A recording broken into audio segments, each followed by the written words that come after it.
Hello बच्चों, स्वागत है आपका एग्जाम गुरु के इस चैनल पे। और आज आपका टेस्ट हुआ है जो कि एक फुल सिलेबस टेस्ट है।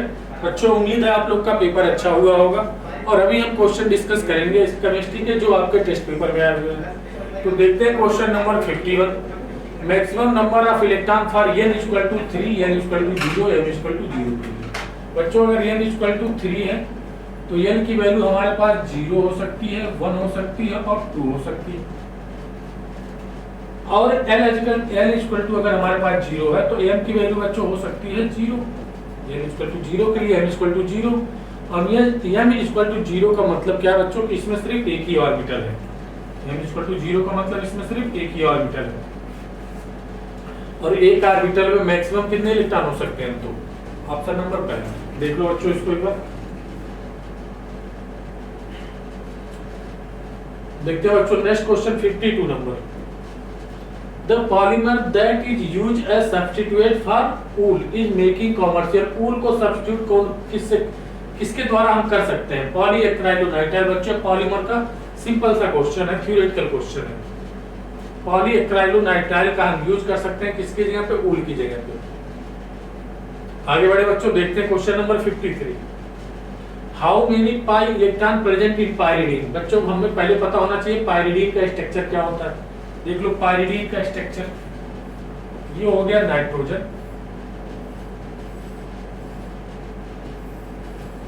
अल्टरनेट डबल बॉन्ड लगा दो।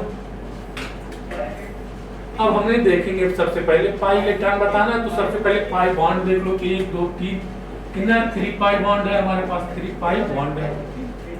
तो पाई इलेक्ट्रॉन कितने हो जाएंगे? 3 × 2। क्यों? क्योंकि एक पाई बॉन्ड में 2 इलेक्ट्रॉन होते हैं तो कितने हो जाएंगे? 6 पाई इलेक्ट्रॉन हो जाएंगे हमारे पास बच्चों। तो ऑप्शन कौन सा हो जाएगा? थर्ड। ऑप्शन कौन सा हो जाएगा? थर्ड। आगे बढ़े बच्चों, देखते हैं question number 54। Which of the following acid does not form anhydride? कौन सा ऐसा एसिड है इसमें से जो एनहाइड्राइड नहीं फॉर्म करता? सबसे पहले तो बच्चों एनहाइड्राइड का फार्मूला क्या होता है? R C double bond O C double bond O R। ये बच्चों हमारा एनहाइड्राइड का फार्मूला होता है। ये क्या है? एनहाइड्राइड।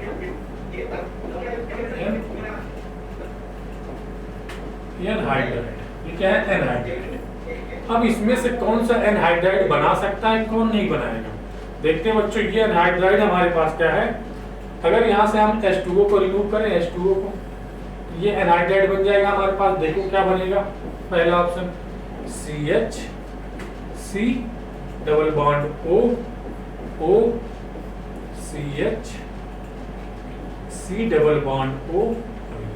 ये बच्चों देखो हमारे पास हो गया RCO और ये हो गया RCO, ये ऑक्सीजन। ये एनहाइड्राइड तो बना लिया, एनहाइड्राइड ये तो बन गया। अब ये बच्चों देखो, ये हमारे पास सिंगल है, ये एनहाइड्राइड नहीं बनाएगा। यहाँ से भी अगर हम H2O को निकाल देंगे तो ये भी हमारा क्या बन जाएगा? एनहाइड्राइड बन जाएगा। तो पहला और तीसरा हमारे पास क्या? एनहाइड्राइड बना रहा है। तो ऑप्शन हमारा चौथा सही हो जाएगा। कौन? 1 और 3 बोथ। देख लो बच्चों इसको एक बार।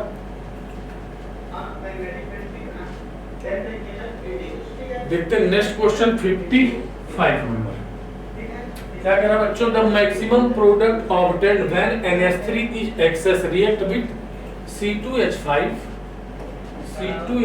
Br से अगर हमारा NH3 रिएक्ट कर रहा है, NH3 रिएक्ट कर रहा है और ये क्या है? हमारा एक्सेस में है, एक्सेस में है। तो बच्चों यहाँ पे हमारा बनता है क्या? यहाँ से एक H को रिमूव करते जाओ। जैसे हमने एक H को रिमूव करेंगे तो यहाँ क्या बन जाएगा? C2H5 NH2।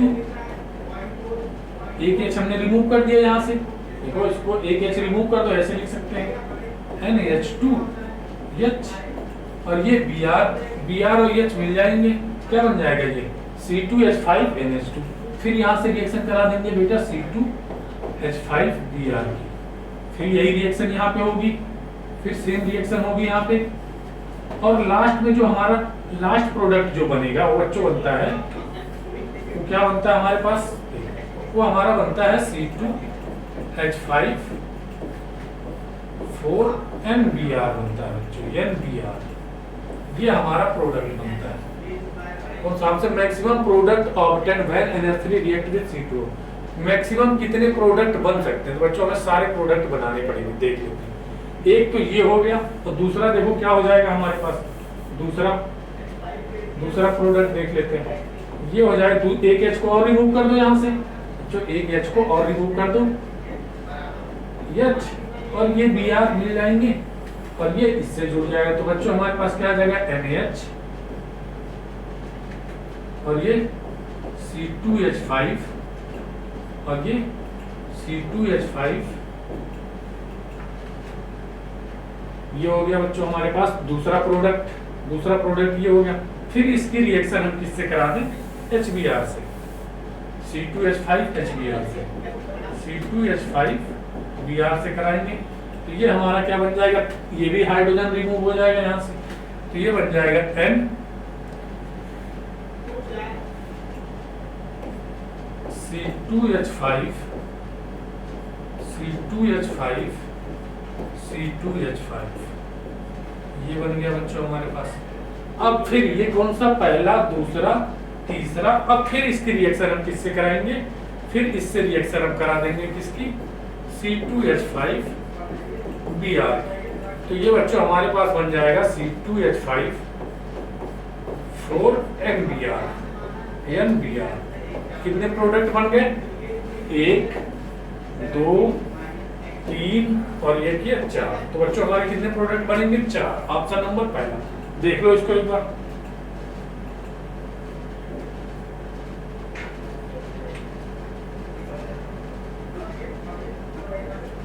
आगे बढ़े, देखते हैं नेक्स्ट क्वेश्चन 56 नंबर। हमारे पास एक कंपाउंड है बच्चों जिसमें हाइड्रोजन इतना है, कार्बन इतना % है, क्लोरीन इतना है। The molecular formula of the compound will be, उस कंपाउंड का मॉलिक्यूलर फार्मूला क्या होगा, उसका हमें मोलर मास दिया है 98.96। तो पहले देखते हैं हाइड्रोजन का कितना परसेंटेज है, 4.07%, कार्बन का कितना 24.27% और क्लोरीन कितना है 71.65%।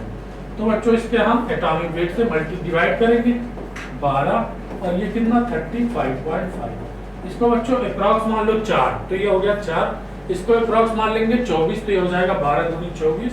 इसको 71, ये कितना हो जाएगा 35 दूनी 70 और ये 71 हो जाएगा। अब क्या करते हैं बच्चों, जो इसमें सबसे कम होता है उससे सब में डिवाइड करो। सबसे कम कौन सा है इसमें, 2 डिवाइड किया हमने, ये हो गया 1, ये हो गया 1, ये हो गया। तो यहाँ से हमारे बच्चों एम्पिरिकल फार्मूला आता है क्या, H2CCl या इसको CH2Cl लिख लो। बात एक ही है, CH2Cl लिख लो। ये हमारे पास आ गया एम्पिरिकल फार्मूला।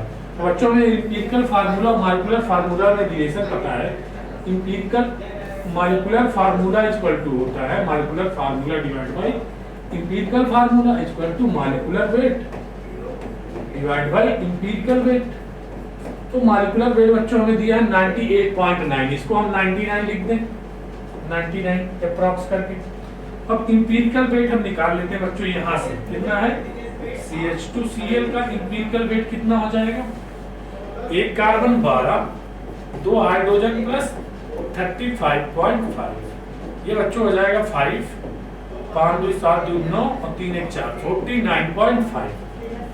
तो यहाँ की वैल्यू क्या 49.5। तो ये बच्चों कितनी बार जाएगा, 2 बार। तो मॉलिक्यूलर फार्मूला एम्पिरिकल फार्मूला हमें पता है CH2Cl, तो यहाँ पे आ गया 2/1। अब मॉलिक्यूलर फार्मूला इक्वल टू क्या हो गया बच्चों, ये हो जाएगा C2H4Cl। ये हमारा बच्चों आ गया molecular formula. Molecular formula C2H4Cl, option कौन सा हो गया, सेकंड C2H4Cl। देख लो इसको, बस इसमें स्टेप ध्यान रखना किसके बाद कौन सा स्टेप होता है। तो क्या ध्यान रखना है स्टेप,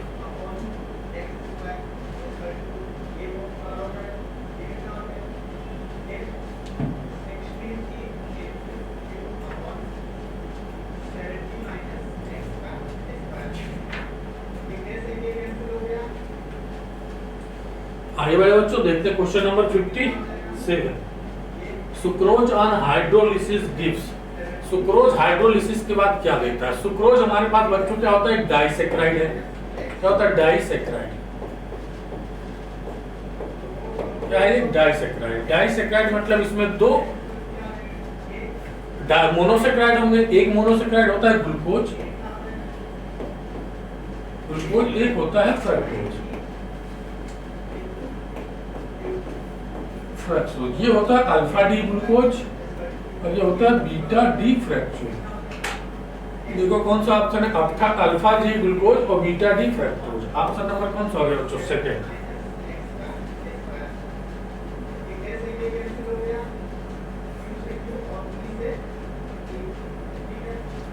आगे बढ़े, देखते हैं question number 58 number. Which of the following statement correct for मोहर सॉल्ट? मोहर सॉल्ट बच्चों होता है ferrous ammonium sulphate. Ferrous ammonium sulphate, ammonium sulphate होता है, अमोनियम फास्फेट नहीं होता, अमोनियम सल्फेट। ये तो गलत हो गया। It is represent ferrous ammonium sulphate Fe SO4 NH4 का होल ट्वाइस SO2 और 6H2। ये होता है बच्चों हमारे पास मोहर सॉल्ट। ये है मोहर सॉल्ट, तो ये तो गलत हो गया। यहाँ पे देखो फास्फेट ग्रुप लगा हुआ है। It is double salt, double salt होता है ये। It represented by FeSO4 ammonium sulphate. ये हमारा करेक्ट फार्मूला है। तो बच्चों हमारा दूसरा और तीसरा सही है। कैसा होता है? डबल सॉल्ट होता है और इसको ऐसे रिप्रेजेंट करते हैं। तो ऑप्शन कौन सा हो गया? चौथा।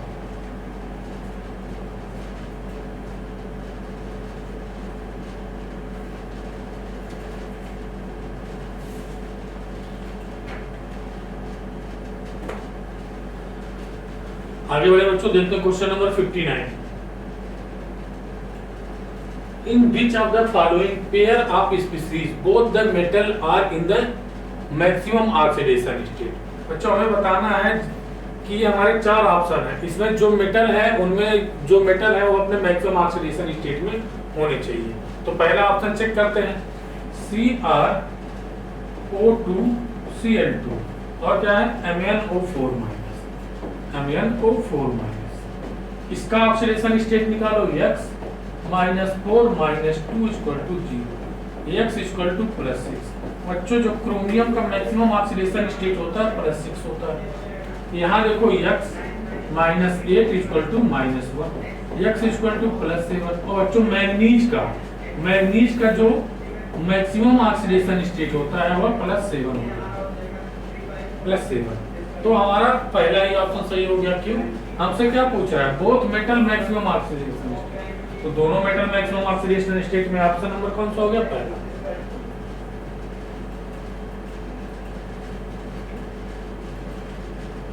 आगे देखते हैं क्वेश्चन नंबर 60।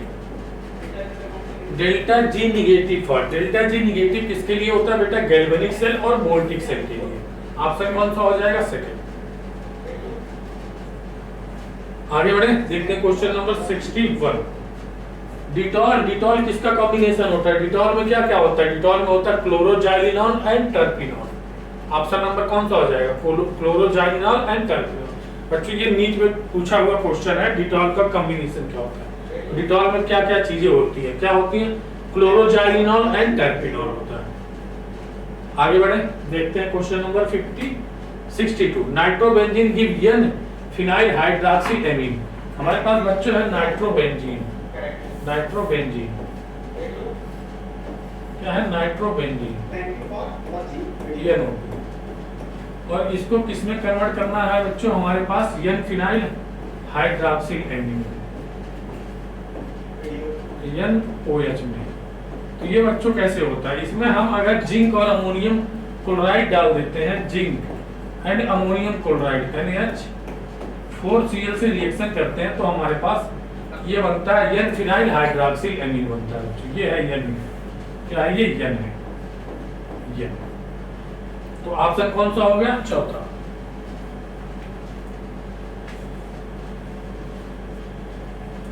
आगे बढ़े बच्चों, देखते question number 63 number. Ratio among the most probable speed, mean velocity और रूट मीन स्क्वायर वेलोसिटी।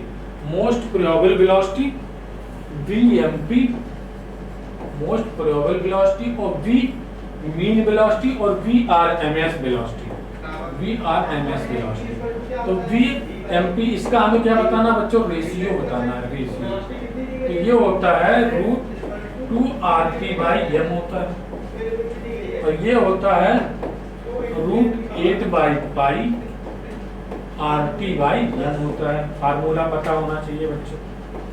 और VRMS क्या होता है हमारे पास, 3RT/m होता है, 3RT/m। अब इसका हमें क्या लेना है, रेशियो लेना है। ये क्या है, रेशियो। तो RTM से RTM कैंसिल, RTM कैंसिल, तो ये बच्चों हो जाएगा √2 और √8/π। रूट से रूट को कैंसिल मत कर देना, रूट से रूट कैंसिल नहीं होगा, और ये हो जाएगा √3, √2 √88/π और √3। ऑप्शन नंबर बच्चों कौन सा हो गया, चौथा।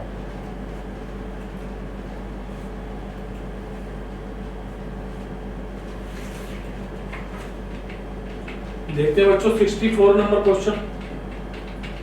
Number of lone pair of electron on xenon atom in HCF2 HCF4 HCF6। देखते हैं, हमें लोन पेयर निकालने HCF2 में, HCF4 में और HCF6 में, HCF6 में। ये हो गया 8 - 2 कितना हो जाएगा, 6 डिवाइड बाय, तो कितना आ गया 3 लोन पेयर। इसमें देखो HC है 8 - 4 कितना बचा 4, और डिवाइड कर देंगे किससे, 2 से, कितना हो जाएगा 2 लोन पेयर हो गया। यहाँ पे 8 - 6 डिवाइड 2 हो गया बाय 2, कितना हो गया 1 लोन पेयर हो गया, 1 लोन पेयर। तो 3 2 1 ऑप्शन कौन सा है, 3 2 1 ऑप्शन नंबर पहला, 3 2 1।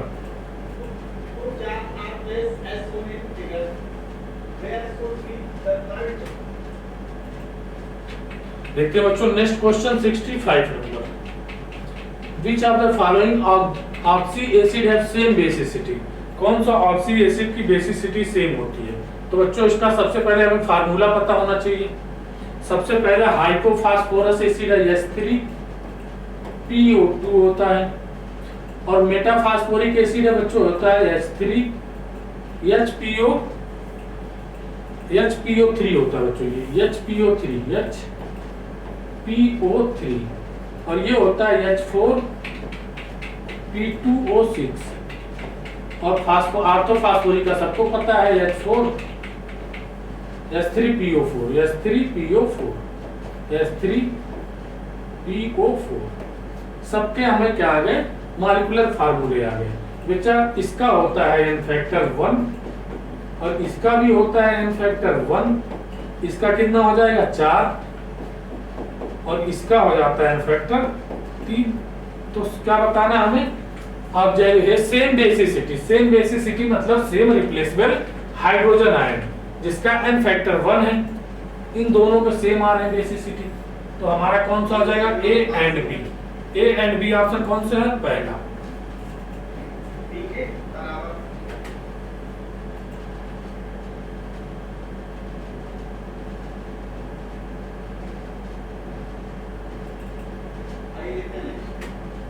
आगे बढ़े बच्चों, देखते हैं सिल्वर नाइट्रेट को अगर हम स्ट्रांगली हीट कर दें। 66 नंबर क्वेश्चन, सिल्वर नाइट्रेट है हमारे पास AgNO3, इसको हम हीट करते हैं स्ट्रांगली, बहुत ज्यादा हीट करते हैं। इसको हीट करते हैं तो हमारे पास बच्चों बनता है सिल्वर मेटल बनेगा, NO2 बनेगा और क्या बनेगा बच्चों, ऑक्सीजन बनेगा। AgNO2 और O2 ऑप्शन नंबर कौन सा हो गया, third.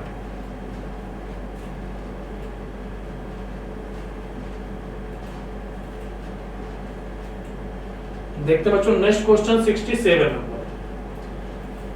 Which of the following है हाईएस्ट ऑक्सीडाइजिंग पावर, हमसे पूछ रहा हाईएस्ट ऑक्सीडाइजिंग पावर। बच्चों SRP, ये रिलेशन याद रखना है, SRP डायरेक्टली प्रोपोर्शनल होता है ऑक्सीडाइजिंग पावर के और इनवर्सली प्रोपोर्शनल होता है रिड्यूसिंग पावर के।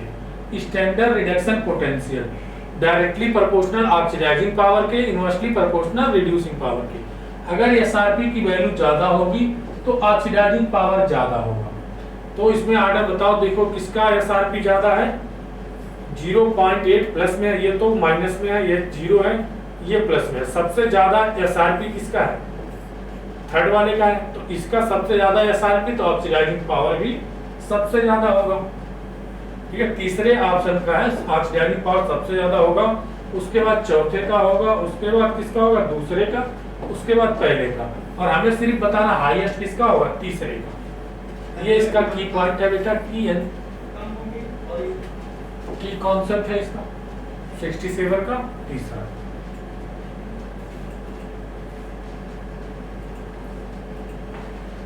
आगे बढ़े बच्चों, देखते हैं question number 68। Which of the following statement is correct about the state of matter? State of matter के अकॉर्डिंग कौन सा स्टेटमेंट गलत है इसमें से?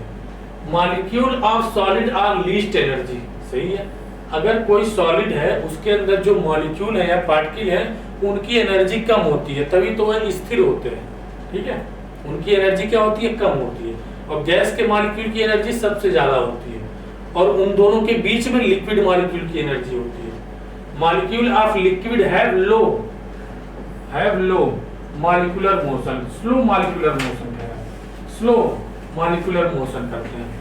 गैस के रिस्पेक्ट में अगर बात करें लिक्विड के मॉलिक्यूल की, तो उनका मॉलिक्यूलर मोशन क्या होता है, स्लो होता है। इंटर पार्टिकुलर फोर्स या इंटर मॉलिक्यूलर फोर्स भी बोल सकते हैं, of attraction are maximum in solid. Intermolecular force बोलो या इंटर पार्टिकुलर फोर्स बोलो, of attraction are maximum in solid. Solid में क्या होता है, मैक्सिमम होता है। लीस्ट एनर्जी होती है, ये भी सही है। सॉलिड की एनर्जी, सॉलिड में जो पार्टिकल होंगे उनकी एनर्जी कम होती है, सही है। Molecule of liquid slow motion करते हैं, किसके रिस्पेक्ट में, गैस के रिस्पेक्ट में, ये भी सही है। इंटर मॉलिक्यूलर फोर्स या इंटर पार्टिकुलर फोर्स में अट्रैक्शन मैक्सिमम किसमें होता है, सॉलिड में, ये भी सही है। तो ऑप्शन कौन सा होगा, चौथा।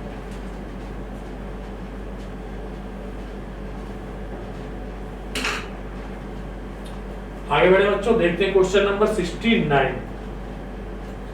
Maximal distribution of speed at two temperature T1 T2 are given below, find the correct relation between them. हमने बच्चों ये क्या होता है, फ्रैक्शन ऑफ मॉलिक्यूल, ये जो लिखा है ये लिखा है फ्रैक्शन ऑफ मॉलिक्यूल, और ये है टेम्परेचर, ये है वेलोसिटी। ठीक है, ये क्या है, वेलोसिटी है। अगर बच्चों फ्रैक्शन ऑफ मॉलिक्यूल और वेलोसिटी में हम रिलेशन बताएं अलग अलग टेम्परेचर पे, तो ये बच्चों होता है, अगर ये हमारे पास क्या है, ये T1 टेम्परेचर है और ये T2 टेम्परेचर है, कोई T1 T2 टेम्परेचर पे, तो बच्चों जब टेम्परेचर बढ़ाते हैं तो ये ग्राफ हमने देखा ये फ्लैट होता जाता है, तो T2 वाला टेम्परेचर क्या होगा, ज्यादा होगा T1 से। क्यों, मैक्सवेल में कहा था जब टेम्परेचर हम बढ़ाएंगे तो जो VRMS होगा, मैक्सिमम वेलोसिटी वाले जो पार्टिकल होंगे उनकी संख्या बढ़ेगी, और ये क्या होगा, ग्राफ फ्लैट होता जाएगा। तो ऑप्शन कौन सा होगा, T2 greater than T1, T2 greater than T1, T2 greater than T1। Option कौन सा हो गया बच्चों, सेकंड। टेम्परेचर बढ़ाने पे गैस का कर्व क्या होता है, फ्लैट हो जाता है, जो ग्राफ का कर्व है जो फ्लैट हो जाता है।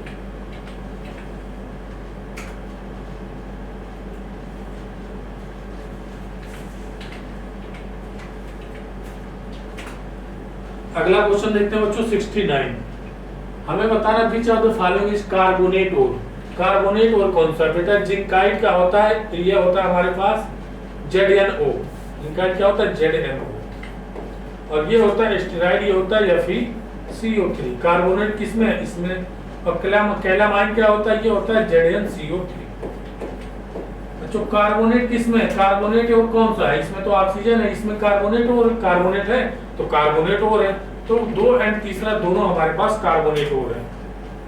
70 का कौन सा होगा बच्चों, चौथा ऑप्शन, जिसमें कार्बोनेट होगा वही तो कार्बोनेट और होगा। आगे बढ़े, देखते हैं question number 71। Thermal decomposition of higher molecular weight hydrocarbon. अगर हायर मॉलिक्यूलर वेट हाइड्रोकार्बन को हम तोड़ते हैं into lower molecular weight hydrocarbon. तो उस प्रोसेस को क्या बोलते हैं बेटा? उस प्रोसेस को क्रैकिंग या पाइरोलिसिस भी बोलते हैं। पाइरोलिसिस भी बोलते हैं, दोनों एक ही बात। क्रैकिंग और pyrolysis both one and second. जब हाइयर हाइड्रोकार्बन को छोटे छोटे हाइड्रोकार्बन में तोड़ देते हैं, उसको टेम्परेचर बढ़ा के, तो उसको क्या बोलते हैं? पाइरोलिसिस या क्रैकिंग। उसको हीट करके तोड़ देते हैं। आगे बढ़े बच्चों, देखते हैं क्वेश्चन नंबर 72। हमें क्या दिया? Rate of formation of SO3। तो बेटा rate of formation DSO3 by dt हमें दे रखा है कितना? 1.6 इंटू 10 टू पावर -3 kg पर मिनट दे रखा है। kg पर मिनट दे रखा है। तो बच्चों सबसे पहले इसको हम बदल लेंगे मोल पर मिनट में। तो इसको डिवाइड कर देंगे हम किससे? मॉलिक्यूलर वेट से। इसका मॉलिक्यूलर वेट बच्चों कितना होगा? 32 प्लस 48 कितना हो जाएगा? 80। कितना हो जाएगा? 80। तो ये बच्चों हमारे पास कितना आ जाएगा? 116/800 इंटू 10 टू पावर -3। ये मोल पर मिनट हो जाएगा। मोल पर मिनट हो जाएगा ये। अब ये बच्चों सॉल्व करोगे कितना आ जाएगा? 16 × 80 50.02 0.02 इंटू 10 टू पावर -3। ये आ गया। अब हम सॉल्व करेंगे क्वेश्चन। हमें क्या इस रिएक्शन, ये रिएक्शन दी गई है, हमसे पूछा क्या है? The rate at which SO2 react DSO2 by dt। React कर रहा है तो माइनस लगा देंगे। ये हमसे पूछा है। तो पहले हम इसमें और इसमें रिलेशन लिख लेते हैं बच्चों। हमें रेट ऑफ रिएक्शन लिखने आता है। किसी भी केमिकल इक्वेशन के लिए रेट ऑफ रिएक्शन कैसे लिखते हैं? रिएक्टेंट जो होगा उसको -1/2 DSO2 by dt equal to -DO2 by dt। और बच्चों बराबर होगा ये किसके? +1/2 DSO3 बाई dt। अब देखो बच्चों, इन सबको हम एक दूसरे के बराबर लिख सकते हैं। इन सबको हम एक दूसरे के बराबर लिख सकते हैं। जैसे रेट ऑफ रिएक्शन को इसके बराबर लिख सकते हैं, इसको इसके बराबर लिख सकते हैं, इसको इसके बराबर, एक दूसरे के बराबर लिख सकते हैं सबको। तो बच्चों हमें कैलकुलेट करना है ये वैल्यू। तो हम इसको क्या करें? इसके बराबर लिख दें। देखो लिख के चेक करते हैं। तो ये हमारे पास क्या हो जाएगा बच्चों? -1/2 DSO2 by dt equal to 1/2 DSO3 by dt। अब ये देखो 2 से 2 कैंसिल हो गया और हमें कैलकुलेट करना है ये वैल्यू। और DSO3 बाई dt की वैल्यू हमें पता है कितना है बच्चों? 0.02 इंटू 10 टू पावर -3। ये है मोल पर मिनट में है हमारे पास। और हमें आंसर देखो किसने दिया है? kg पर मिनट में दिया है बच्चों। अब इसको हमें, पहले हमने मोल में बदला तो मॉलिक्यूलर वेट से डिवाइड किया। अब हम kg में बदलेंगे तो इसके मॉलिक्यूलर वेट से, ये SO2 है, ये SO2, इसके मॉलिक्यूलर वेट से मल्टीप्लाई करेंगे। कितना आएगा ये? 32 दूनी 64, 64 इंटू 0.02 इंटू 10 टू पावर -3। ये बच्चों कितना हो जाएगा? देखो 1.28 इंटू 10 टू पावर -3 क्या हो जाएगा? kg पर मिनट हो जाएगा। अच्छा क्वेश्चन है बच्चों, देख लो कौन सा आंसर हो गया हमारे पास? 1.28, ऑप्शन नंबर 4 हो गया। देख लो इसको एक बार।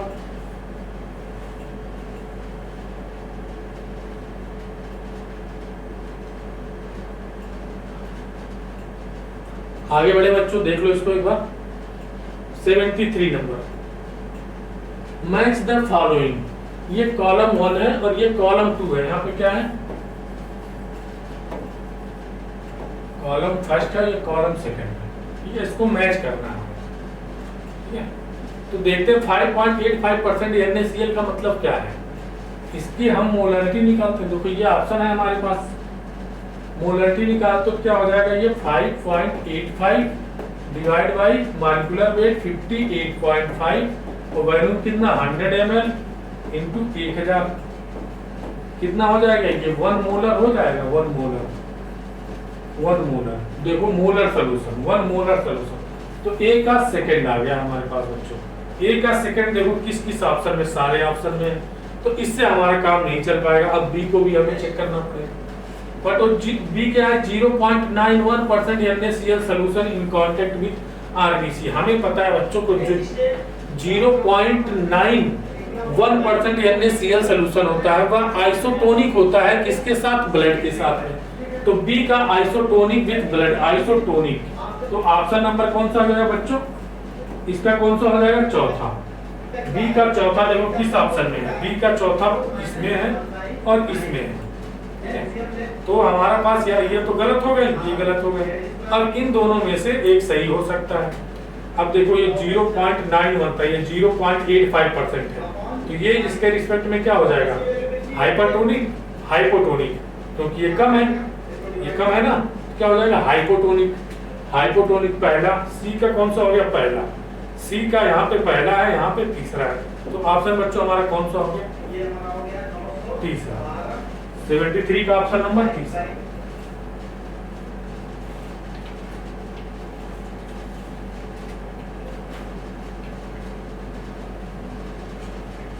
देख लो बच्चों, आगे देखते हैं question number 74। The reagent use in Gattermann Koch aldehyde synthesis. Gattermann Koch aldehyde synthesis में बच्चों हम कौन सा रिएजेंट यूज करते हैं, इसमें क्या करते हैं, बेंजीन की रिएक्शन कराते हैं CO और HCl से, CO और HCl से, इसमें in presence of anhydrous AlCl3 के प्रेजेंस में, तो क्या बनता है बच्चों, यहाँ पे हमारा बेंजल्डिहाइड बन जाता है, बेंजीन से बेंजल्डिहाइड बन जाता है।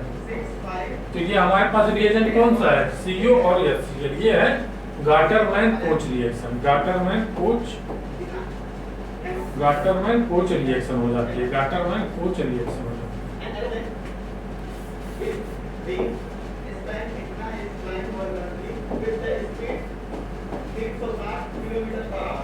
देख लो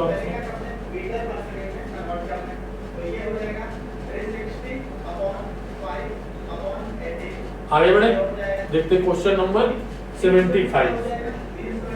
the reaction of NO with N2O4, reaction of हो गया 2NO प्लस N2O4, ये बनेगा हमारे पास N2O3,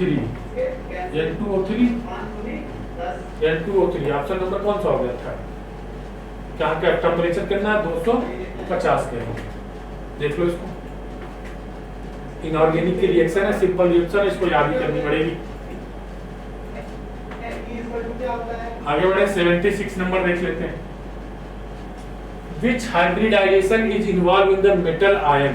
हमें इसमें निकिल का क्या निकालना, हाइब्रिडाइजेशन।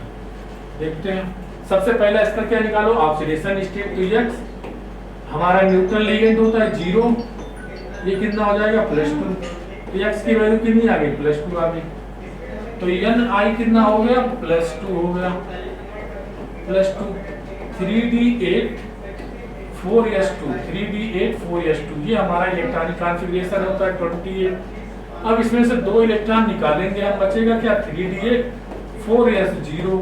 अब ये जो हमारा होता है, ये होता है वीक फील्ड लिगेंड, तो ये पेयरिंग नहीं कराता है, तो आउटर ऑर्बिटल कॉम्प्लेक्स लेंगे, कितना हो गया, D में 5 ऑर्बिटल, 1 2 3 4 5 ऑर्बिटल, और एक S का ऑर्बिटल, यहाँ फिर 4p खाली होगा और 4d भी तो खाली होगा, 4d 1 2 3 4 5। देखो ये क्या है, 4s है, ये 4p है, और ये है 4d, और ये क्या है, 3d है। बच्चों इसमें इलेक्ट्रॉन फील करो 8, 1 2 3 4 5 6 7 8। पेयरिंग क्यों नहीं होगी, क्योंकि वह वीक फील्ड लिगेंड है, और हमें चाहिए कितने ऑर्बिटल चाहिए, कितने ऑर्बिटल चाहिए, 6, 1 2 3 4 5 6, यहाँ तक हो जाएगा हमारे पास। कितने क्या, 1 S यूज हुआ, 3p यूज हुआ और 2d यूज हुआ, तो कितना हो गया, ये sp3d2, sp3d2, sp3d2। बच्चों हमारा ऑप्शन कौन सा हो गया, चौथा, 76 का ऑप्शन नंबर चौथा। देख लो बच्चों इसको एक बार,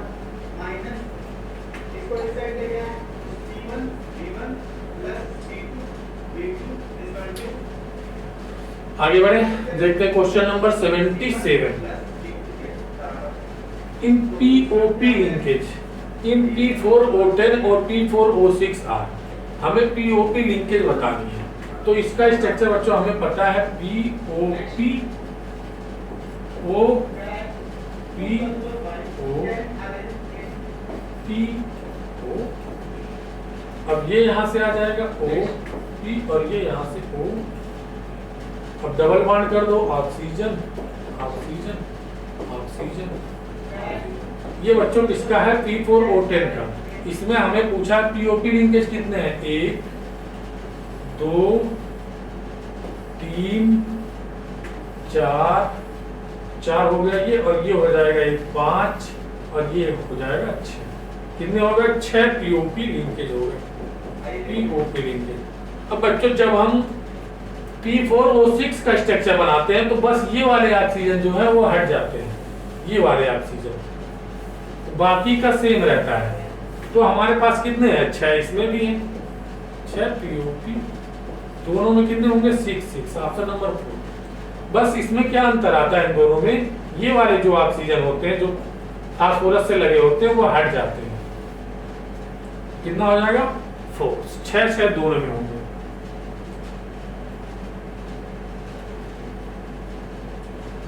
देखिए बच्चों अगला क्वेश्चन 78 नंबर कह रहा है Na crystal when heated in Na sodium के वेपर में येलो ड्यू टू किसकी वजह से होता है? Metal oxide effect. बच्चों ये किसका क्वेश्चन है?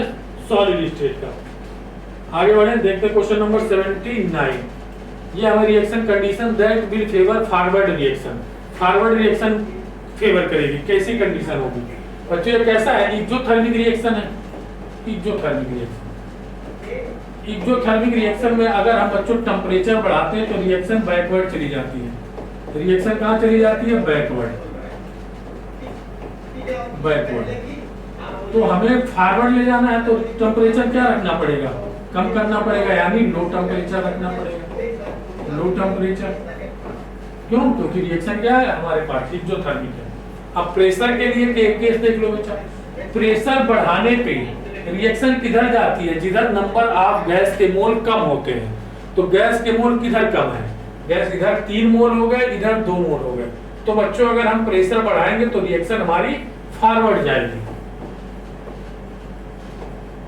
फॉरवर्ड जाएगी, और यही हमें फॉरवर्ड ले ही जाना है हमें।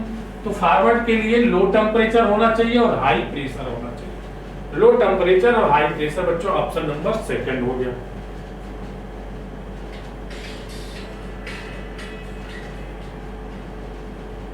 अगला क्वेश्चन देखें बच्चों, question number 80। A molecule in which central atom has 2 lone pair of electron and 2 sigma bond। हमारे पास क्या बच्चों? लोन पेयर कितने हैं? 2 है, और सिग्मा बॉन्ड कितने हैं? 2 है।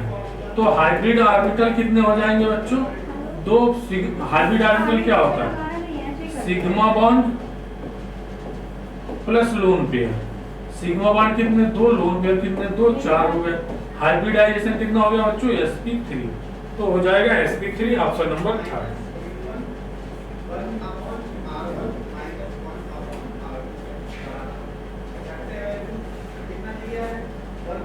देखते हैं बच्चों next question 81 number. In reverse osmosis the solvent molecule move across the semi permeable membrane. हमें कह रहा है रिवर्स ऑस्मोसिस। रिवर्स ऑस्मोसिस में क्या होता है बच्चों? जैसे हमारा क्या है? एक सॉल्यूशन है, इसमें एक बीकर लगा हुआ है, ये क्या है हमारे पास? इसमें सिर्फ क्या है? सॉल्वेंट है, सॉल्वेंट है, सॉल्वेंट है, और इसमें क्या रखा हुआ है? सॉल्यूशन रखा हुआ है हमारे पास, सॉल्यूशन है, ठीक है, कोई सॉल्यूशन है। अब क्या होता है? और ये सेमी परमेबल, ये क्या है? एसपीएम है, एसपीएम सेमी परमेबल मेम्ब्रेन। बच्चों सेमी परमेबल मेम्ब्रेन के थ्रू सिर्फ सॉल्वेंट के मॉलिक्यूल ही आ जा सकते हैं, सॉल्यूट के मॉलिक्यूल को अलाउ नहीं करता, सिर्फ सॉल्वेंट के मॉलिक्यूल ही आ जा सकते हैं। तो सॉल्वेंट कुछ इसमें भी होगा और इसमें ज्यादा है, यहाँ पे कम सॉल्वेंट है, यहाँ सॉल्वेंट ज्यादा है, ये क्या है? सॉल्यूशन है, सॉल्यूशन। तो बच्चों सॉल्वेंट के मॉलिक्यूल क्या होता है? जहाँ पे सॉल्वेंट का कंसंट्रेशन ज्यादा हो वहां से जाते हैं जहाँ सॉल्वेंट का कंसंट्रेशन कम होता है। नेट मूवमेंट तो ऐसा होता है जहाँ सॉल्वेंट ज्यादा है लोअर सॉल्वेंट की तरफ जाता है, तो इधर से इधर की तरफ जाएंगे। देखो जाते तो दोनों तरफ है, लेकिन नेट मूवमेंट किधर होता है, सॉल्वेंट से सॉल्यूशन की तरफ। तो हमारे पास क्या होगा, यहां से सॉल्वेंट इधर जाएंगे, इधर जाएंगे।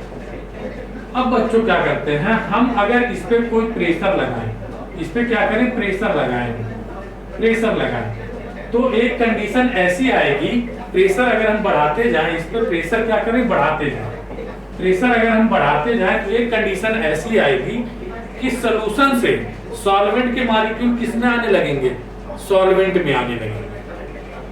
सॉल्यूशन की तरफ से सॉल्वेंट में, मतलब रिवर्स हो जाएगा, ऑस्मोसिस का रिवर्स। पहले क्या हो रहा था, सॉल्वेंट जा रहे थे सॉल्यूशन में, अब प्रेशर हमने इतना बढ़ा दिया कि सॉल्यूशन से सॉल्वेंट के मॉलिक्यूल आने लगे हैं सॉल्वेंट में, तो क्या हो गया, रिवर्स ऑस्मोसिस हो गया, ऑस्मोसिस का उल्टा हो रहा, ठीक है। लेकिन एक्चुअल में क्या होता है, सेमी परमेबल मेम्ब्रेन से दोनों के मॉलिक्यूल, भाई सॉल्वेंट के मॉलिक्यूल ही आ जा सकते हैं, तो दोनों तरफ होता है, कहीं मान लो एक तरफ ज्यादा होगा एक तरफ कम होगा, तो नेट मूवमेंट होगा, लेकिन सॉल्वेंट मॉलिक्यूल दोनों तरफ जाते हैं। From solution to solvent side, from in reverse osmosis, the solvent molecule move across the semi-permeable membrane. From solution to solvent side, बात ये भी सही है, इधर सॉल्यूशन से सॉल्वेंट साइड के साइड तरफ जाते हैं, लेकिन बच्चों कुछ मॉलिक्यूल नेट मूव, ये तो नेट मूवमेंट हो गया ना, ये नेट मूवमेंट, लेकिन कुछ मॉलिक्यूल इधर सॉल्वेंट से सॉल्यूशन में भी जाते हैं, ठीक है। From solvent to solution side, ये तो गलत हो गया, in both direction but in unequal flow of rate. Option number ज्यादा सही कौन सा लग रहा है, सही ए भी है, सही ए भी है, लेकिन ज्यादा करेक्ट ये लग रहा है, क्यों, क्योंकि सॉल्वेंट के मॉलिक्यूल सेमी परमेबल मेम्ब्रेन के थ्रू सिर्फ वही अलाउ करता है इसको, सॉल्वेंट को, तो दोनों तरफ जाते हैं, लेकिन किसी तरफ ज्यादा होंगे, किसी तरफ से मान लो एक तरफ से 4 मॉलिक्यूल जा रहे हैं, एक तरफ से 16 जा रहे हैं, तो 16 वाला हम कंसीडर करते हैं। तो ऑप्शन हमारा कौन सा हो जाएगा, थर्ड वाला हो जाएगा, जो ज्यादा सही है।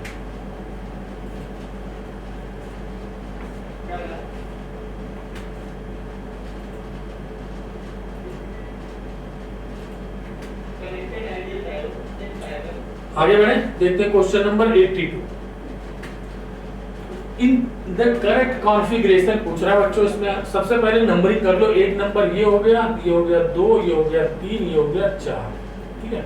अब हम इसका कॉन्फ़िगरेशन देखते हैं, प्रायोरिटी ऑर्डर के हिसाब से इनकी नंबरिंग करो, 1, ये हो गया 2 नंबर, ये हो गया 3 नंबर, ये हो गया 4 नंबर। बच्चों हमारा लोएस्ट प्रायोरिटी कहाँ, हॉरिजॉन्टल पोजीशन पे है।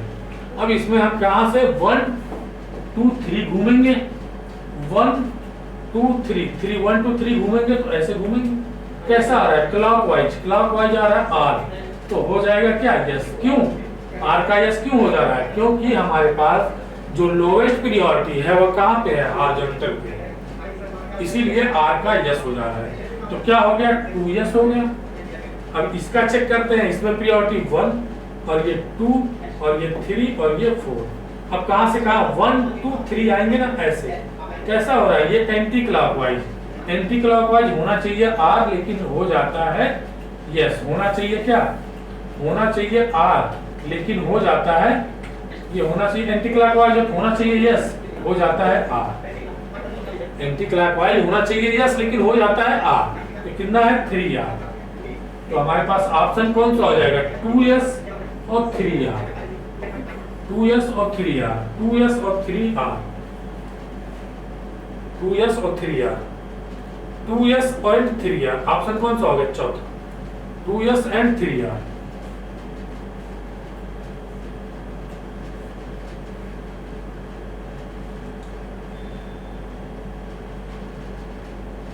आगे बढ़े, देखते question number 83। Solvent that favour SN2 mechanism, SN2 को कौन से सॉल्वेंट फेवर करते हैं, एप्रोटिक सॉल्वेंट। एप्रोटिक सॉल्वेंट होते हैं ऐसे सॉल्वेंट जिसमें क्या हो, हाइड्रोजन आयन डायरेक्टली अटैच न हो, किससे, जिसकी मतलब इलेक्ट्रोनेगेटिव एटम से।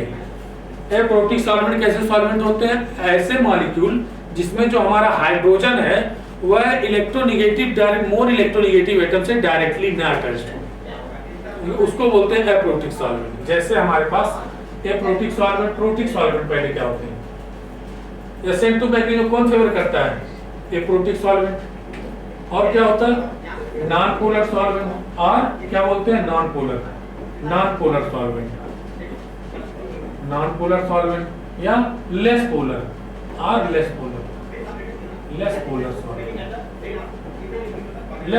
सॉल्वेंट। ये क्या करते हैं? SN2 मैकेनिज्म को क्या करते हैं? SN2 मैकेनिज्म को ये फेवर करते हैं। तो वाटर देखो है, वाटर HOH, ये देखो पोलर प्रोटिक है, पोलर भी है प्रोटिक भी है। ये हमारे पास H+ दे सकता है, क्या हो गया? ये क्या मोर इलेक्ट्रोनेगेटिव एटम है, इससे डायरेक्टली क्या जुड़ा है? H+ जुड़ा है, ये क्या हो गया? प्रोटिक हो गया। अल्कोहल भी देखो C2H5O और डायरेक्टली अटैच क्या है? हाइड्रोजन है, ये क्या हो गया? प्रोटिक हो गया। तो ऐसे सॉल्वेंट जो प्रोटॉन डोनेट करो उनको क्या बोलते हैं? Protic solvent. ये भी दे सकता है। एसिड देख लो C2H, मान लो एसिड क्या हो जाएगा? RCOOH हो जाएगा, RCOO, यहाँ भी तो डायरेक्टली अटैच है, ये भी प्रोटिक सॉल्वेंट हो जाएगा, प्रोटिक सॉल्वेंट। ये देखो डाई मेथाइल NCH3 हो गया, CH3 हो गया, और C डबल बॉन्ड O और H होता है। यहाँ पे देखो हमारे पास हाइड्रोजन तो है, लेकिन ये इलेक्ट्रोनेगेटिव से डायरेक्टली अटैच नहीं है। इलेक्ट्रोनेगेटिव एटम से डायरेक्टली अटैच हाइड्रोजन होता है तो उसको प्रोटिक बोलते हैं। और ये क्या है? H डायरेक्टली अटैच नहीं है, तो इसको क्या बोलेंगे? एप्रोटिक बोलेंगे, एप्रोटिक सॉल्वेंट। तो ऑप्शन कौन सा है? चौथा। एप्रोटिक सॉल्वेंट कौन सा है? चौथा। बाकी सारे क्या है? ये सब है प्रोटिक सॉल्वेंट, ये है एप्रोटिक सॉल्वेंट। 83 का कौन सा हो गया? चौथा।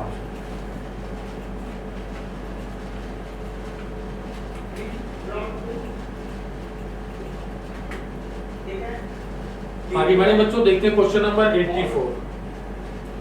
Which of the following is increasing order of enthalpy of vaporization? Enthalpy of vaporization, किसी को वेपराइज करने के लिए कितनी एनर्जी लगती है उसको क्या बोलते हैं? Enthalpy of vaporisation. जैसे हमारे पास दिया है NH3, PH3 और ASH3। बच्चों जैसे जैसे मॉलिक्यूलर वेट बढ़ता है उसका क्या होता है? बॉइलिंग पॉइंट बढ़ता है। जब बॉइलिंग पॉइंट बढ़ेगा तो उसका वेपराइजेशन भी ज्यादा टेम्परेचर पे होगा। अगर बॉइलिंग पॉइंट ज्यादा है तो वेपराइजेशन के लिए टेम्परेचर तो ज्यादा चाहिए ना, तो इसको हम डायरेक्ट लिख देते हैं डेल्टा H, वेपराइजेशन क्या होगा? ज्यादा होगा। ये क्या है? NH3। मतलब इसको हम डायरेक्टली, अगर मॉलिक्यूलर वेट लिखा है तो directly proportional delta H vaporisation लिख सकते हैं। ठीक है। अब देखो होना चाहिए हमारा ऑर्डर किसका? ये ऑर्डर होना चाहिए, क्यों? क्योंकि इसका मॉलिक्यूलर वेट ज्यादा होता है, इसलिए ये सबसे ज्यादा होना चाहिए। लेकिन बच्चों इसमें हाइड्रोजन बॉन्डिंग की वजह से क्या होता है? इसका सबसे ज्यादा हो जाता है। तो NH3 का सबसे ज्यादा हो जाएगा क्या? Heat of vaporisation. मतलब इसको वेपराइज करने के लिए सबसे ज्यादा हीट लगेगी। क्यों? Due to hydrogen bonding. ये हमारा यहाँ से कहाँ जाएगा? नीचे सबसे ज्यादा। तो NH3 का सबसे ज्यादा हो गया, फिर ASH3 का हो गया, फिर PH3 का हो गया। ऑप्शन नंबर चौथा।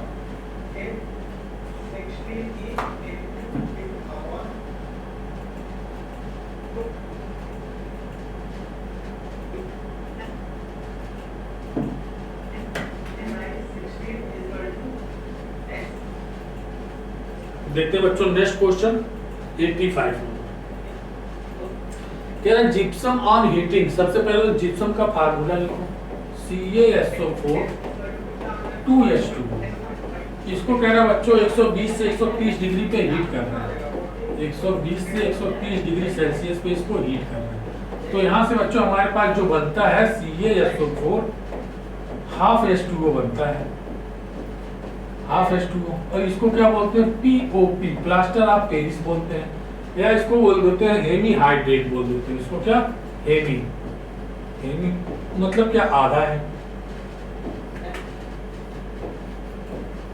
हेमी हाइड्रेट बोल देते हैं। ऑप्शन कौन सा हो गया? पहला।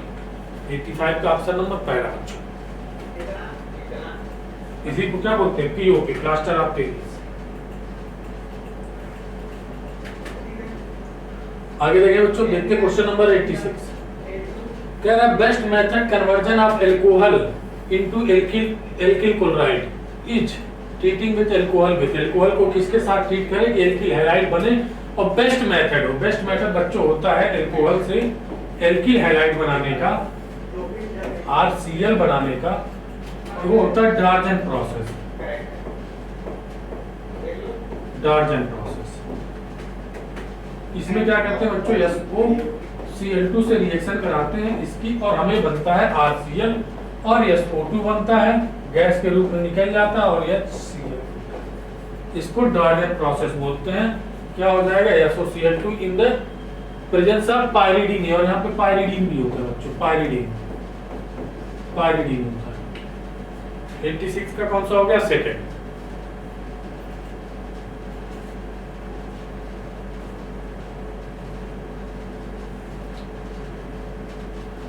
आगे बढ़े बच्चों, देखते हैं क्वेश्चन नंबर 87।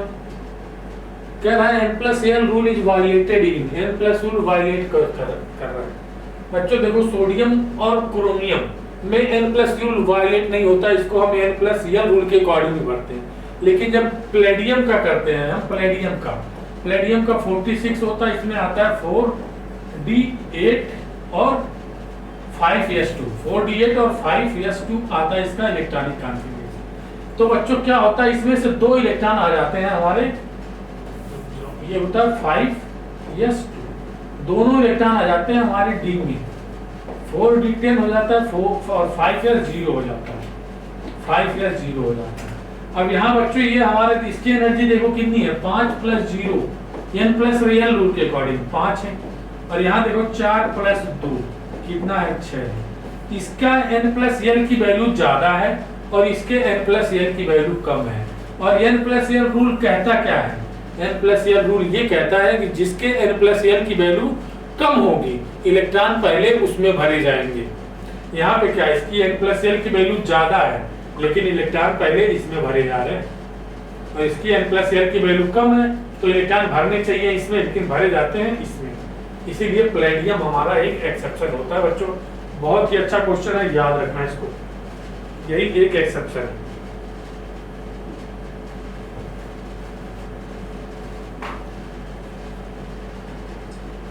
आगे बढ़े बच्चों, देखते हैं क्वेश्चन नंबर 88। 3 मोल N2 है, 6 मोल H2 है, are mix in container of volume 1 decimetre. If at equilibrium 64 gram N2H4 is obtained, प्राप्त होता है equilibrium constant for the given reaction. हमारे पास बच्चों ये है, ये कितना मोल है, 3 मोल है, और ये कितना है, 6 मोल है इनिशियल, ठीक है, इनिशियल में कितना है, इतना है, और ये हो जाएगा हमारा 3 - x, 6 - 2x, और ये कितना हो जाएगा, x। अब x की बच्चों हमें वैल्यू के लिए यहाँ से कुछ कैलकुलेट करना पड़ेगा, मोलरिटी कैलकुलेट करो यहाँ से, इसका कितना हो जाएगा, 1 डेसीमीटर वॉल्यूम 1, और ये 1, तो x/1 की वैल्यू बच्चों हमारे पास क्या आ जाएगी, वेट कितना है, 64 ग्राम, मॉलिक्यूलर वेट कितना होता है, N2H4 का कितना हो जाएगा, 32 × 1, कितना होगा, x की वैल्यू 2 हो गई बच्चों, x की वैल्यू 2 आ गई, यहाँ कितनी हो जाएगी, 1, x की वैल्यू 2 रखो यहाँ पे, 3 - 2, 6 - 2 × 2, और ये 2, कितना हो गया, Kc, ये हो जाएगा 1, ये हो जाएगा 2, ये हो जाएगा 2। देखते हैं Kc = क्या हो जाएगा, 2 डिवाइड बाई 1 × कितना, 2 का स्क्वायर 4, कितना हो जाएगा, 1/2, यानी Kc हो जाएगा कितना, 1/2, मतलब दशमलव बढ़ाया 0.50, कितना हो जाएगा, 0.50। बच्चों आप बहुत अच्छा क्वेश्चन है, Kc कितना हो जाएगा, 0.50, ऑप्शन नंबर। देख लो इसको एक बार, थोड़ा साइड हो जा रहा है।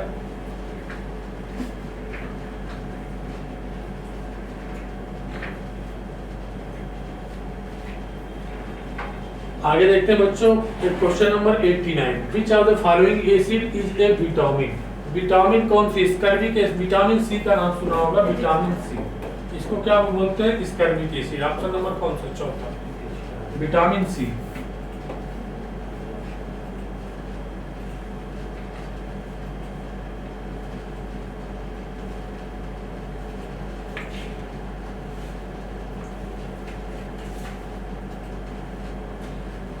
देखते हो बच्चों नेक्स्ट क्वेश्चन कौन सा 90 number, which one is inorganic cationic exchanger. ये होता है बच्चों जियोलाइट।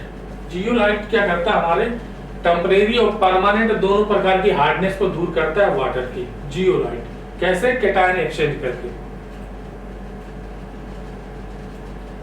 आगे बढ़े, देखते हैं क्वेश्चन नंबर 91। क्या करें बच्चों, what are Q, W and delta E. Q क्या होगा, डब्ल्यू क्या होगा, डेल्टा ई क्या होगा। If gas absorb 200 joule, gas absorb कर रही है क्यू प्लस 200 हो गया, प्लस 200 वाले कितने ऑप्शन है, ये तो कैंसिल हो गए, ये कैंसिल हो गए, ये दो ऑप्शन बचे हैं। उसके बाद क्या करा है, हीट एक्सपेंड फॉर 10 टू कितना लीटर अगेंस्ट प्रेशर 180 है, तो W कितना हो जाएगा माइनस P, डेल्टा V कितना 20 माइनस 10 कितना हो जाएगा माइनस 10। और ये हमारे पास जूल में है तो इसको भी जूल में कन्वर्ट करेंगे तो कितना कर देंगे 101 से मल्टीप्लाई कर दो, वैसे तो किया जाता है 101.3 से, तो इसको हम क्या कर सकते हैं 1013 आ जाएगा हमारे पास, ये किसमें जूल में आ जाएगा और कितना आएगा माइनस में आएगा, तो माइनस प्लस हो गया माइनस हो गया, ये देखो ये प्लस में माइनस में, ये क्या हो गया ऑप्शन हमारा यहीं से सही हो गया, ये माइनस में होना चाहिए और यहाँ पे प्लस में है, ये दो ऑप्शन तो पहले कट गए थे। चलो हम कैलकुलेट कर लेते हैं, तो डेल्टा यू क्या हो जाएगा हमारे पास Q plus W, delta U या डेल्टा ई बात एक ही है। क्यू कितना है 200 और ये माइनस 1013, ठीक है, इसको माइनस करो कितना आता है 1013 और ये है 200, ये हो गया 3 1 10 में से 2 गया 8 और ये कितना आ गया माइनस का 813 माइनस 813, ऑप्शन कौन सा हो गया थर्ड। देख लो इसको एक बार,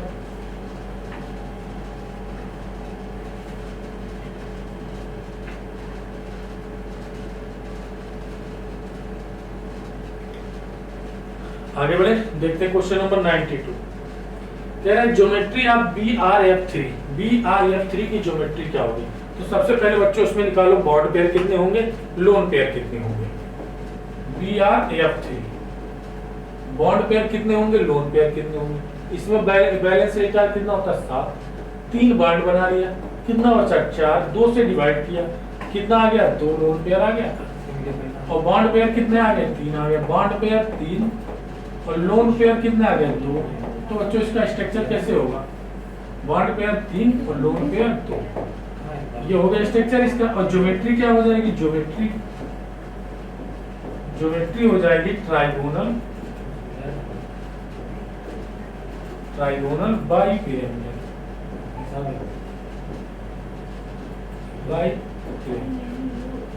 और इसका शेप कैसा हो जाएगा बच्चों, शेप हो जाएगा इसका, शेप हो जाएगा went shape, T shape, went T shape हो जाएगा। तो हमसे पूछा है ज्योमेट्री, तो ज्योमेट्री कैसी हो जाएगी ट्राइगोनल बाई पिरामिडल हो जाएगी बच्चों, ट्राइगोनल बाई पिरामिडल। अगर शेप पूछता तो हम टी शेप बना सकते थे। 93 बच्चों देखते हैं question number 93। The bond angle and bond length of all the conformer are, सभी कन्फर्मर में बॉन्ड लेंथ और बॉन्ड एंगल क्या होता है सेम होता है, लेकिन उनके बॉन्ड की एनर्जी डिफरेंट होती है। क्यों, क्योंकि उनकी स्टेबिलिटी के आधार पे, हर कन्फर्मर की स्टेबिलिटी अलग अलग होती है, उनके कन्फर्मर के आधार पे उनकी बॉन्ड एनर्जी डिसाइड करते हैं, लेकिन बॉन्ड लेंथ और बॉन्ड एंगल दोनों सेम होता है।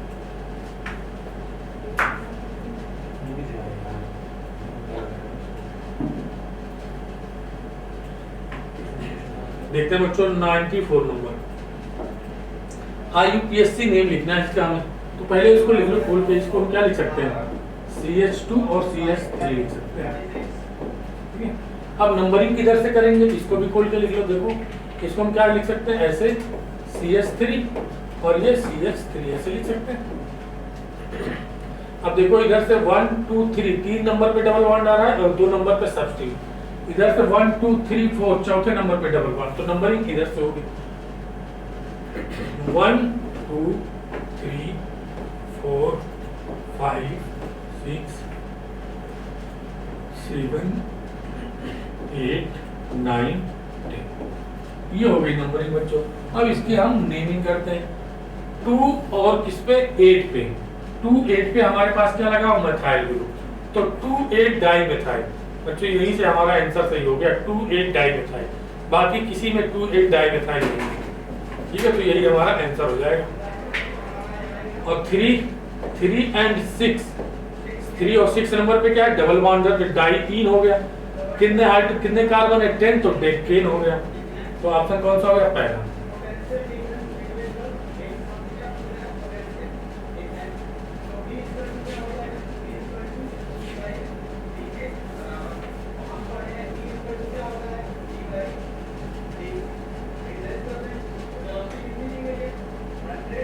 आगे बढ़े बच्चों, देखते हैं क्वेश्चन नंबर 95। इसमें बच्चों हमें साइंटिस्ट के नाम मैच कराने। बैलेंस बॉन्ड थ्योरी किसने दी थी, हेटलर एंड लंडन ने बैलेंस बॉन्ड थ्योरी दी थी। हाइब्रिडाइजेशन किसने दिया था, पाउली ने दिया था। तो देखो मॉलिक्यूलर ऑर्बिटल थ्योरी किसने दी थी, मुलिकन्स ने दी थी। और ये बेस्पर थ्योरी किसने दी थी, सिडविक ने दी थी। ये हमें याद होना चाहिए, याद करने की चीज है। ए का कौन सा हो गया, चौथा, ए का चौथा, 2 ऑप्शन में 2 ऑप्शन कैंसिल हो गए। और बी का पहला, बी का पहला, बी का पहला, ऑप्शन नंबर कौन सा हो गया, सेकंड। 2 को मैच किया हमने, हमारा सारा मैच हो गया। 95 का दूसरा। मैचिंग वाले क्वेश्चन में सारे मैच नहीं करने होते हैं, 1-2 मैच करोगे तो आपका आंसर आ जाएगा। 96 नंबर देखते हैं बच्चों। एन एलिमेंट है, डायमीटर हमारे पास दिया है, कितना डायमीटर दिया है 0.28, तो इसका रेडियस क्या हो जाएगा 0.28 डिवाइड बाय 2, कितना हो जाएगा 0.14। Crystallise in FCC unit cell, what is the length of side of the cell. हमारे पास देखो एफसीसी में क्रिस्टलाइज हो रहा है, तो कहां पे होंगे, फेस के सेंटर पे होंगे और कॉर्नर पे होंगे। एटम होंगे फेस के सेंटर पे और कॉर्नर पे होंगे। अब हम इसको ऐसे बना लेते हैं, ये और ये होगा फेस के सेंटर पे। ये कितना हो जाएगा √2 है, तो ये r, ये r2r और ये r, 4r इक्वल टू कितना हो गया √2a, 4r equal to √2a। तो बच्चों ये हमारा a निकालना हमें, 4 इंटू कितना हो जाएगा 0.14 इंटू 0.14 हो गया ये, और ये कितना हो जाएगा 4r बाई √2, ये कितना है √2।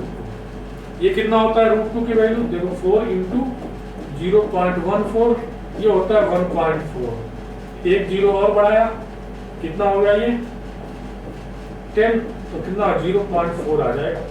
ये की वैल्यू कितनी आ गई 0.4। ऑप्शन कौन सा हो जाएगा, चौथा 0.4। 96 का ऑप्शन कौन सा होगा, चौथा।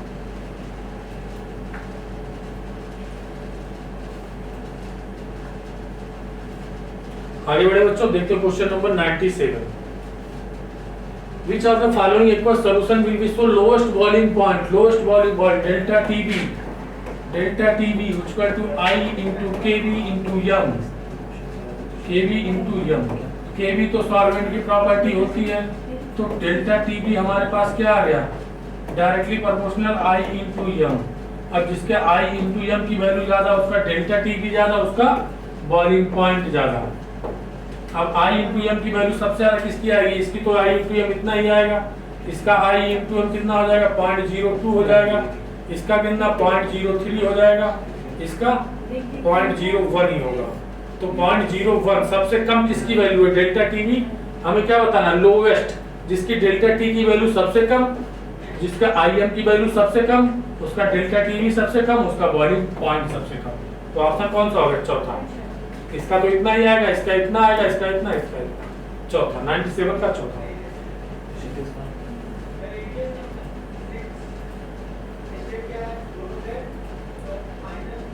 आगे बढ़े, देखते हैं क्वेश्चन नंबर 98। क्या कह रहा है, cell reaction would be spontaneous if the cell potential, मतलब ई नॉट सेल क्या होना चाहिए, स्पॉन्टेनियस होने के लिए पॉजिटिव होना चाहिए। और डेल्टा जी पूछा है तो क्या होना चाहिए, निगेटिव होना चाहिए। Positive and negative option number पहला। किसी भी रिएक्शन को, सेल रिएक्शन को स्पॉन्टेनियस होने के लिए ई नॉट सेल की वैल्यू क्या होती है, पॉजिटिव, और डेल्टा जी निगेटिव होता है।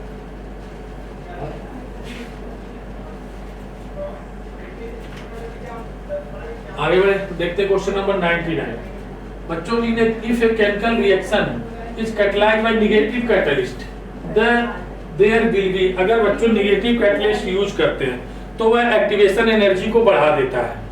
एक्टिवेशन एनर्जी को बढ़ा देगा और हमारी रिएक्शन स्लो हो जाएगी, रेट ऑफ रिएक्शन कम हो जाएगी। अगर नेगेटिव कैटलिस्ट लेते हैं तो एक्टिवेशन एनर्जी को बढ़ा देता है और रेट ऑफ रिएक्शन कम हो जाती है। और अगर हम पॉजिटिव कैटलिस्ट लेते हैं तो एक्टिवेशन एनर्जी को कम कर देता है और रेट ज्यादा हो जाती है। Reduce the enthalpy of reaction, decrease the rate constant of the reaction, increase activation energy of reaction, increase कर देता है किसको, एक्टिवेशन एनर्जी को। कौन सा हो गया, तीसरा। देखते हैं बच्चों last question 100 number. A + 2BC rate equation for this reaction given. इसके लिए हमें रेट दिया है क्या, R = K A और B। अब क्या कहेगा हमारे पास, इफ द कंसंट्रेशन ऑफ ये को कांस्टेंट रख रहे हैं, ये को क्या दिया, कांस्टेंट किया, but the B is double, किसको कर दिया, 2B कर दिया। What will be the happen, the rate के साथ क्या होगा, मान लो ये R1 है ये R2 है, डिवाइड करो इससे, ये कैंसिल हो गया तो R1/R2 क्या हो जाएगा, 1/2। तो R2 = कितना हो जाएगा, 2R1, कितना हो गया, डबल हो गया, कितना हो जाएगा, डबल। ऑप्शन नंबर 100 का कौन सा हो गया, ऑप्शन नंबर 3। बच्चों थैंक यू सो मच, मिलते हैं नेक्स्ट वीडियो में।